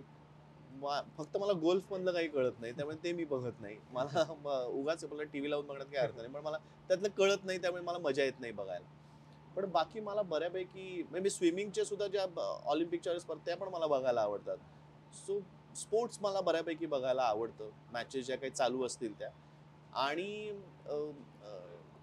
इंटरव्ह्यूज पण मी पाहतो काही काही. आता सध्या मला एक जरा वेळ लागलाय, मी OTT वरती इंटरनॅशनल म्हणजे हिस्टॉरिकल काही गोष्टी मी बघायला म्हणजे आता राजपूत म्हणून आय थिंक त्याचं पॉडकास्ट नितीश राजपूत. नितीश राजपूत त्याचे मी काहीतरी बघतोय, किंवा दिव्य कीर्ती कुमार यांचे मला सध्या पॉडकास्ट बघायला आवडत आहे. सो ते मी बघतो, जे मला कुठेतरी आता मला ते इंटरेस्ट निर्माण झालाय की बाबा ह्या काही वर्षांपूर्वी हे का आता घडतं आहे, त्याच्या मागे काय आहे, त्याची हिस्ट्री काय आहे. सो ते मी सध्या बघतो आहे. कधी कधी मध्ये वेब सिरीज मी खूप बघत होतो, आता त्याचाही जरा कंटाळा आलाय, थोडा ब्रेक घेतलाय त्या बाबतीत. सो मी बघत असतो. आहेस की वर्सटाईल, इतकं सगळं बघतोय. बघतो ते, मी काहीच नाही करत आहे ना. बघण्यासाठी मी वर्सटाईल आहे. प्रिया सगळं करते स्वतःहून. म्हणजे ती जिम पण करते, ती स्वयंपाक पण करते, ती ऍक्टिंग पण करते, ती गाते सुद्धा, डान्स तर करते, प्रोड्युसर पण आहे, ते इन्स्टाचं पण तिला खूप काय काय कळतं, त्यामुळे ती तिथे खूप ऍक्टिव्ह असते. सोशल मीडियाचं पण तिला खूप काही कळतं, त्यामुळे ते तिचं सावेंशीचं तिचं एक वेगळा ब्रँड आहे, ती सुद्धा ते सांभाळते. नाटकाच्या काही क्रिएटिव्ह गोष्टी असतील त्याच्यातही तिचं असतं, त्यामुळे ती एवढा वर्सटाईल मी. पण आता इथपर्यंत आलास, किती 22-23 वर्ष झाली असतील इंडस्ट्रीत की जास्त? हो, 24-25 वर्ष झाली. तर या सगळ्या प्रवासामध्ये आई बाबांचा सपोर्ट कसा होता? म्हणजे रादर त्यांच्याशिवाय काहीच झालं नसतं अगदी. आई बाबांमुळेच रादर, म्हणजे कारण आमच्याकडे ना अशी काही आमची ही नाही, म्हणजे आधी कोणी काम करत होतं त्याची लिगसी घेऊन खाली आलोय, किंवा जसं मी म्हटलं तसं सुरुवातीलाच आम्ही ठरवलं होतं की हेच करायचंय, असंही काही नव्हतं. सगळ्यात महत्वाचं म्हणजे आई बाबांचा उत्साह. म्हणजे बाबा थोडेसे माझ्यासारखे होते, ते म्हणत तुला जे हवं ते कर, माझं काय. आणि तेव्हा ते असायचं, आता नाही, ह्या काळात ते नाही, ते चांगलं आहे. आता आधीच लवकर अनेक गोष्टी ओपन झाल्या असतात, त्या तुम्ही खूप लवकर ठरवू शकता आणि त्याच्यामध्ये कॉन्सन्ट्रेट करून तुम्ही करिअर साठी अभ्यास करू शकता आणि ते निवडू शकता. तेव्हा असं असायचं. मी खूप मोठा आता वाटतोय, तेव्हा वगैरे म्हणतोय, पण तुम्ही आधी बेसिक शिक्षण पूर्ण करा, ग्रॅज्युएशन पूर्ण करा, पोस्ट ग्रॅज्युएशन करायचं असेल तर करा, मग तुम्हाला हवं ते करा. बेसिक शिक्षण पूर्ण करा, म्हणजे नंतर काही गडबड झाली तर तुमच्याकडे शिक्षणच नाही, सर्टिफिकेटच नाही, असं नको व्हायला. कारण बेसिक काहीतरी काम करायला तुम्हाला काहीतरी जे शिक्षण लागतं तेवढं पाहिजे. सो माझ्या वडिलांचा तेवढाच हट्ट असायचा की तुला हवं ते कर, मी काहीच तुला सांगणार नाही की हे कर किंवा ते कर. मजेत तेव्हा लहानपणी हेही म्हटलं होतं की सुरुवात होते डॉक्टर व्हायचंय, इंजिनियर व्हायचंय, पण वडील म्हणजे तू कंडक्टर झालास तरी मला काही म्हणणं नाही, तू काय जे करशील ते मनापासून कर, पण बेसिक शिक्षण पूर्ण कर. आणि आईचं माझ्या सतत असायचं, मी तू म्हणशील ते नाटकाला ना आई माझी नोकरी करायची, पण आता मी लहानपणापासून नाटक करायला, कारण भाऊ काम करत होता पण त्याची उंची वाढली म्हणून मला काम करायला संधी मिळाली. मोहन वाघांच्या नाटकात 50 प्रयोग केले. पण भावासाठी सुद्धा आणि माझ्यासाठी सुद्धा ती नोकरी करायची. जर समजा रात्री प्रयोग असेल तर ती दुपारी लवकर यायची, नाटकाच्या बस बरोबर पुण्याला जायची, पुण्याचा रात्रीचा प्रयोग करून आम्ही बस सकाळी पहाटे 6ला पोहोचायची, ती आवरून परत नोकरीला जायची. म्हणजे तिची झोप व्हायची नाही व्हायची, ती प्रत्येक प्रयोगाला आमच्या बरोबर असायची. आणि ती सतत तिला असं मी एक सिरियल केली, मी तेव्हा पण म्हणायचो आता एक सिरियल आहे ना, दुसरी नको, उगाच फ्लॅश होईल. नाही कर ना दुसरी पण, काय प्रॉब्लेम आहे. सो आई बाबांचा उत्साह खूप होता, खूप फ्रीडम होता, आणि माझ्यामध्ये त्यांचं प्रेम आहे आणि त्यांचा आशीर्वाद आहे. ते आता नाही आहेत, पण माझ्या मते त्यामुळेच कुठेतरी ना असं कधी बर्डन आलं नाही की हे क्षेत्र नाही करायला पाहिजे, एक ठराविक नोकरीच करायला पाहिजे आणि हेच करायला पाहिजे, असं त्यांनी कधीच फोर्स केला नाही. सो माझ्या सुदैवाने मला चांगले पालक मिळाले, जे सपोर्टिव्ह होते, आणि त्यांनी आम्हाला हवं ते करू दिलं. आणि आता आय होप बरं चाललंय. त्यामुळे त्यांना जे हवंय ते पाहत असतील वरनं की बरं चाललंय पोराचं. कसं वाटलं तुला अजब गजबशी बोलून? आणि कमाल, मस्त. अरे मी खूप बोललो का, मला माहित नाही किती बोललो मी. तुम्हाला वाटलं असेल कमी बोललो असेल, पण असं म्हणून म्हणतो कधीतरी बोललो होतं की ते खूप बोलणं होतं. छान बोललास, खूप छान. Hopefully, I don't know. आणि आता म्हणजे आता आम्ही तरुण आहोत असं म्हणतो, तू पण तरुणच आहेस, पण आमच्यासारखे 25-26 वाल्यांना हे खूप सारं रिलेटेबल आहे. रिलेशनशिप बाबतीत असेल, कामाच्या बाबतीत असेल, डेडिकेशनच्या बाबतीत असेल, तू नाटकाप्रती जेवढा प्रामाणिक आहेस त्या बाबतीत असेल की खरंच खूप सारं घेण्यासारखं होतं. आणि आता आपण येऊयात आता आपण ये रे एक- पैसा आणि आदित्यकडे, हम्म. की काय आहे. मी आता 7 वर्ष झाली ये रे पैसाला, तेव्हापासून कॅरेक्टर अजून तिसरा डोक्यात भाग आहे. आहे हा. तिसरा भाग आहे, काय सांगशील तिसरा भाग? सगळ्यात महत्वाचं ना संजय जाधव, म्हणजे तो इतका कमालीचा दिग्दर्शक आहे ना. कन्व्हिक्शन का पैसा. कन्व्हिक्शन का पैसा, पण तो तसाच आहे. ही सगळी मोठ त्यांनी बांधली आहे. आणि माझ्या मते या सिनेमात ज्या ज्या डिपार्टमेंटमध्ये जे जे कोणी काम करत असेल ते एका त्याच्या शब्दावरती आलेले आहेत. मी जसं म्हटलं तसं ये रे पैसा 3ची प्रोसेस ना खूप कठीण आहे. म्हणजे काय, तर तो वरवर करणी तुम्हाला विनोदी सिनेमा वाटतो, विनोदी सिनेमा आहेच तो, पण त्याचा स्क्रीन प्ले इतका कॉम्प्लिकेटेड आहे. तो नॉन लिनियर पद्धतीने त्यांनी लिहिलेला आहे. आता मी फिल्म पाहिलेली नाहीये, पण मी जे काही ऐकतो एडिटला किंवा ह्या सगळ्या, मी डबिंग पुरतं माझा भाग फक्त मी पाहिला. तर एक सीन घडतो, त्याच्यानंतर गोष्ट घडते, मग दुसरा सीन घडतो, तो ह्या सीन बरोबर जातो, तर त्यातले फक्त 4 वाक्य तुला ह्या सीन मध्ये घ्यायचे आहेत, पुढच्या सीन मध्ये हो. ती तिकडे, पण इकडचा तुझा चेहराच दिसणार आहे ज्याच्यात तू कळणार नाहीयेस की तू काय म्हणून तिथे बोलतो आहेस, तिथे तुझ्या समोर कोण आहे. ती 2 वाक्य फक्त तुला म्हणायची आहेत, पण ती कळता कामा नाहीत की ती ती तेव्हा लागणार आहे, Reference. तेव्हा लोकांना कळणार आहे की अरे तू अच्छा हा तेव्हा असं म्हणाला, म्हणजे तो हिच्या समोर होता म्हणून तो तसं म्हणाला. असं अख्खं स्क्रिप्ट त्यांनी ते लिहिलं होतं. तर आम्ही पहिल्यांदा ऐकल्यानंतर तुम्हाला हे फार जे काय आहे ते कमाल आहे, पण हे कळेल ना, हे या पद्धतीने होईल ना, बाकी विनोद निर्मिती आणि सीन्स कमाल वाटतंय, थोडा माझ्यावर विश्वास ठेवा, होईल. आणि खरंच आम्ही त्याच्यावर पूर्ण विश्वास ठेवला. आम्ही वर्कशॉप केलं कॅरेक्टर्ससाठी. तो म्हणाला तुम्हाला जे काही प्रश्न विचारायचे तुम्ही आत्ता विचारा, मी किती वेळा सांगेन तुम्हाला. आम्ही तेव्हाही त्याला खूप विचारलं आणि त्याला असं वाटलं होतं की शूटिंगला सगळे क्लॅरिटीने येतील, पण शूटिंगला गेल्यानंतरही आम्ही परत त्याला तेच प्रश्न विचारले की हो आता मी हा सीन करणार आहे, पण ह्याच्या आधी हे घडलंय, हे घडलंय. मग तो आम्हाला पूर्ण परत गोष्ट सांगायचं, हे बघ इथून सुरुवात झाली, इकडनं इथे गेलास, इकडनं इथे आलास, हा सीन झाला, इकडनं इथे गेलास आणि ह्याच्यानंतरचा हा सीन आहे. तर आम्ही म्हणायचं अच्छा ओके. मग त्यावेळेस पण इतकी मजा आली दादाबरोबर काम करताना ना. तो ना वातावरण तसं ठेवतो सेटचं. हो. म्हणजे काय, तर आता खूप रोमॅन्टिक सीन आहे ना, तर तो आमचे जे साऊंडला बसलेले असतात त्यांना सांगायचं रोमॅन्टिक गाणी लावा. सो जेव्हा सीन सुरू होण्याच्या आधी तयारी होत असते ना सगळ्या गोष्टीची, की तेव्हा रोमॅन्टिक गाणी लागलेली असतात. सो तुम्ही जेव्हा सेटवर Mood येता मध्ये ना, तेव्हा त्या मूड मध्ये तुम्ही आपसूक जाता आणि त्या पद्धतीने तुम्ही हे ना back of the mind Mind. चालू असतं कुठेतरी. तर तो ह्या सगळ्या गोष्टी जपतो. त्याच्यानंतर तो जोपर्यंत तुम्हाला त्याला हवा तसा शॉट मिळत नाही, तोपर्यंत तो ओके करत नाही.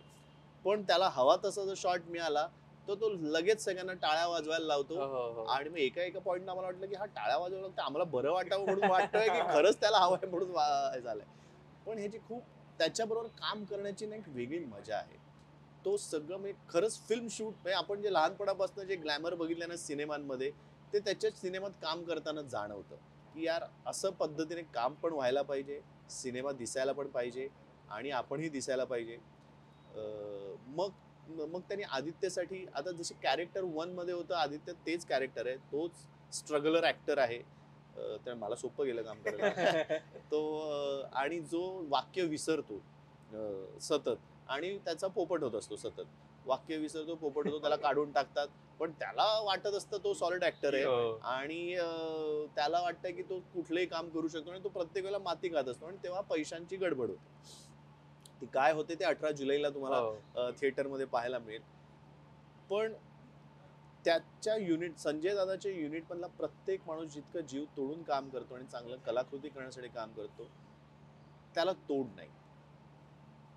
आणि तो तितकंच सिरियसली काम करतो. म्हणजे असं वाटतं की स्टाईलाइज्ड आहे तो, ज्या स्टाईलाइज पद्धतीने Glamour बोलतो, आहे. त्यामुळे तर तो जेव्हा सिरियस असतो तर इतका सिरियस होतो की भीती वाटते त्याची, की अरे बापरे हा जरा जास्तच सिरियस आहे. पण त्याला ते काम काढून घेण्यासाठी त्याला जे करायला लागतं ना, तो जेन्युइनली करतो. तो स्वतः तुम्हाला करून दाखवतो, तुम्हाला ओपन इम्प्रोवाइज करायला पण सांगतो की तुमच्याकडनं काही असेल तर ते तुम्ही द्या. आणि त्याच्याकडे शेवटपर्यंत, आणि तो अनेकदा असं पण म्हणतो हा हा चांगला आहे करा ना, आणि त्याच्यानंतर केल्यानंतर म्हणतो अरे मी एवढं राहणारच नाही, मी आधीच कट करणार आहे. पण तो करायला देतो हो. आणि त्याला त्याचे फ्रेम्स माहिती असतात की माझा सीन कुठे कट होणार आहे आणि कुठला पुढचा कुठे लागणार आहे. सो भन्नाट. धम्माल. कमाल मजा येते काम करायला. तर ये रे रे पैसा 3 येतोय 18 जुलैला. तर सगळ्यांनी सिनेमागृहातच जाऊन नक्की बघा. आणि उमेश दादा ही अजब गजब व्यक्ती तुम्हाला कशी वाटली ते सुद्धा मला कमेंट्स बॉक्स मध्ये सांगा. आणि अजून भारी भारी एपिसोड्स येत राहणार आहेत. तर ये रे रे पैसा बघूयात आणि अजब गजबला पण सबस्क्राईब करा. दादा तू त्यांना सांग अजब गजबला सबस्क्राईब करायला. अजब गजबला सबस्क्राईब करा आणि हा इंटरव्ह्यू कसा वाटला ते सुद्धा कळवा. आणि मजा आली मला खूपच खरंच. मी म्हणजे तसं आय डोंट नो कसं मी बोललोय काय बोललोय. सो प्लीज कमेंट्स मध्ये कळवा. आणि सिनेमा पहा 18 जुलै ये रे रे पैसा 3. आणि Yes. दादा अजब गजब कडून तुला एक छोटीशी छोटीशी अरे भेट. वा वा थँक्यू. फोटो कुठल्या ह्याच्यात याच कॅमेऱ्यात कुठल्या कॅमेऱ्यात? नाही ह्या काय मोबाईल मध्ये 3 कॅमेरे लावले तरी आम्हाला मोबाईल मधला फोटो हवा आहे कारण की ते लवकर मिळतात. असं Thank you. पुस्तक Open कर. आहे कसं हो. वाटतंय तुला बघ. चालेल. अरे पण ह्याच्यावर काय म्हणतात की हे कॅन्डिड आहे ना त्यामुळे ये रे रे पैसा पण बघा नाटकाला पण या त्याचंही प्रमोशन हो. करून टाकतो. Yes. नंतरची गोष्ट पण बघा.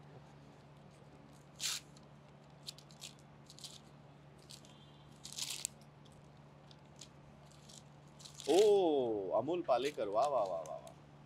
ऐवज ऐवज. स्मृती बनतो. Yes. थँक्यू नक्की वाचीन मी. Yes. मला बायोग्राफीज ऍक्च्युली वाचायला आवडतात ना. मी जसं मी म्हटलं तसं वाचन मी फार करते पण मी एक न थांबता वाचलेलं एक पुस्तक आहे जे सगळ्यात माझ्या आयुष्यातलं जाड पुस्तक होतं ते म्हणजे हसरे दुःख. चॅप्लिनची चार्ली हो. चॅप्लिनची बायोग्राफी आहे. त्याचं भाद खेर यांनी अनुवाद Yes. केलेला आहे. सो मला ते मी एकदा सुरू झालो ते मला मग ते संपवूनच मी आम्ही तेच विचार करत होतो की काय द्यावं नाटका related. Nice, very Chandrakant nice. सरांचं पण होतं पण म्हटलं मला असं वाटलं की तू त्यांचा फॅन असशील तू त्यांचं वाचूनही टाकलं असशील म्हणून मग म्हटलं की अमोल सर नाईस थँक्यू नक्की वाचेल. Yes. Yes. Thank you. Thank you. अशा दिलखुलास गप्पांसाठी अजब गजबला सबस्क्राईब करा.